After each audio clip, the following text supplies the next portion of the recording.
You know, we like to think of the internet as this big, open public square where everyone can have a rational debate. But let's be honest, it's not really like that, is it? It's more like an arena, a combat zone, really. And it's got a set of hidden rules, a set of cheat codes that we're going to expose right now. So, have you ever been in one of those online arguments where everything just goes completely off the rails? You know the feeling. You're trying to make a logical point, and suddenly it feels like the other person is playing a totally different game, one where the rules of logic just don't apply at all. Well, that feeling you have, it's spot on. Those hidden rules are real. And they're not just rules, they're the cheat codes of argument. They're these little exploits people use to bypass actual logic and just score cheap points. But here's the good news. Today, we're going to learn what they are, not to use them, but to build our own digital self-defense kit. Okay, so here's what we're diving into. First, we'll look at the online combat arena itself. Then we'll break down the character assassination, what it's like fighting a ghost, the domino effect of doom, and the two-sided trap. And we'll wrap it all up with your very own digital self-defense kit. Let's jump in. All right, so before we can start spotting the cheat codes, we've got to understand the actual rules of the game. I mean, what does a fair argument even look like?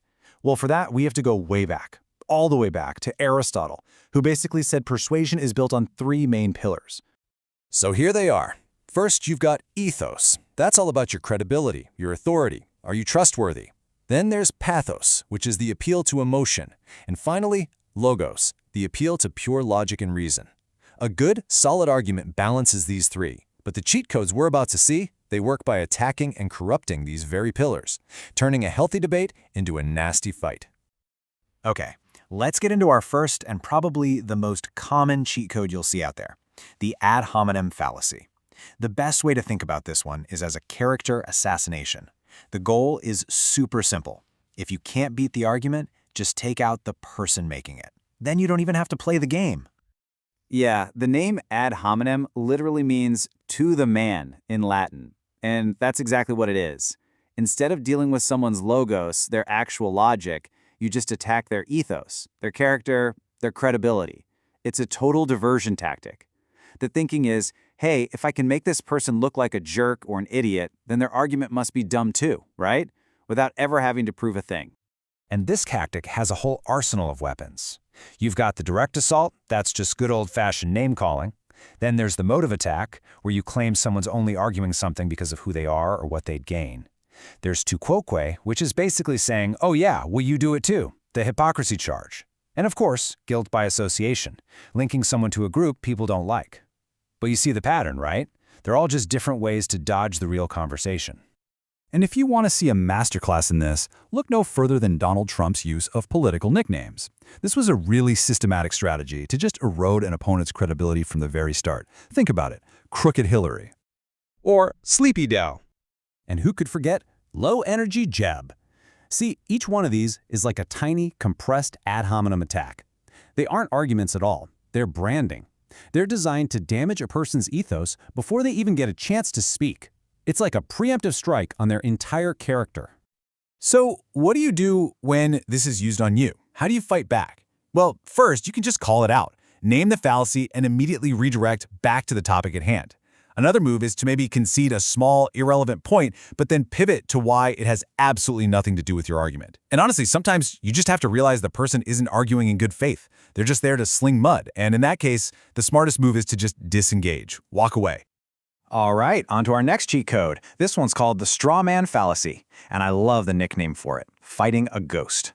It's a really sneaky tactic where instead of fighting your actual argument, your opponent builds this weak, flimsy, ridiculous version of it, a straw man, and then they heroically knock that down instead. So this cheat code is a direct hit on logos, on logic.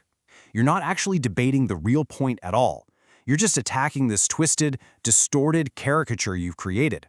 It gives the illusion of a victory, sure, but the reality is you never even stepped into the proper ring to begin with. And this is a perfect example of how it works. You see this all the time with the whole war on Christmas thing. The actual argument is usually something pretty reasonable, like, hey, maybe we should use inclusive greetings like Happy Holidays in public spaces. But the strawman version? That becomes, they want to ban Merry Christmas and completely destroy the holiday. See how that works? It's so much easier to get people angry about destroying a holiday than it is to have a nuanced chat about inclusive language. So how do you shut this down? You have to drag them back to reality. Sometimes a simple, I never actually said that. Can you point to a direct quote where I did is enough to stop it in its tracks. Or you can just ignore their ghost argument completely and calmly, clearly restate your original position. And sometimes just calling it what it is. That's a straw man you're arguing against can expose the whole game to anyone who's watching. Okay, moving on to cheat code number 3, the slippery slope. I like to call this one the domino effect of doom. This is a pure appeal to fear. It works by taking one small, maybe even reasonable first step, and arguing that it will absolutely, inevitably trigger a whole chain reaction leading to some kind of catastrophe. And the key word here, the absolute crucial part, is inevitably. The whole trick of the slippery slope is that there's a total lack of evidence for this chain reaction. It's not about making a reasonable prediction of consequences. It's about claiming a series of disasters is a guaranteed certainty, all without a shred of proof. It basically weaponizes our fear of what might happen to shut down any conversation about what we should do right now. So you can see the structure of it right here. It always starts with a simple proposal, action A. But then they say, well, if we do A, then B will inevitably happen. And if B happens, then C is a sure thing. All the way down to some terrible, disastrous outcome Z. So of course, we can't possibly allow action A. But the whole thing is a house of cards. The entire argument completely falls apart if you can just show that one of those dominoes, just one, won't necessarily fall. And that's exactly how you stop the slide. You just have to break one link in that fragile chain. The easiest way? Demand evidence. Ask the simple question, okay, what proof do you have that B will inevitably follow A? Or even better, you can point out a limiting principle that would stop the chain reaction. Or offer a counterexample from the real world where action A was taken and guess what? The world didn't end. Okay, our final cheat code for today is the false dilemma, which I call the two-sided trap. And it's a trap because it works by taking a really complex issue with all sorts of nuance and different possibilities and boiling it down as if there are only two choices, your choice and the obviously terrible one. And this quote right here is probably one of the most famous and most powerful examples of this in modern history. Right after 9/11, President George W. Bush said every nation in every region now has a decision to make. Either you are with us or you are with the terrorists.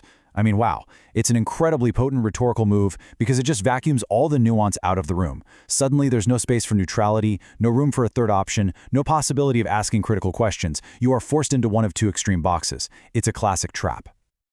Okay, we have officially exposed the cheat codes, so now let's pull it all together and build that digital self-defense kit I promised you. Think of this next part as your handy cheat sheet for spotting these tactics out in the wild. So here it is, all in one place. You've got the ad hominem, or character assassination, the straw man, fighting a ghost, the slippery slope, the domino effect of doom, and the false dilemma, the two-sided trap. But listen, knowing these names and what they mean, it's not just about being better at arguing online. This is about something much bigger. This is basic media literacy. It's an absolutely crucial skill for just navigating the incredibly complex and often misleading world we live in. So, there you have it. The toolkit is built. You are now officially equipped to spot these logical fallacies whenever they're being used against you. But I want to leave you with one final, and maybe the most important question of all. Can you spot them in yourself? Because true mastery of this stuff isn't just about playing defense. It's about being intellectually honest in our own arguments. And that, right there, is how we actually start to change the game for the better.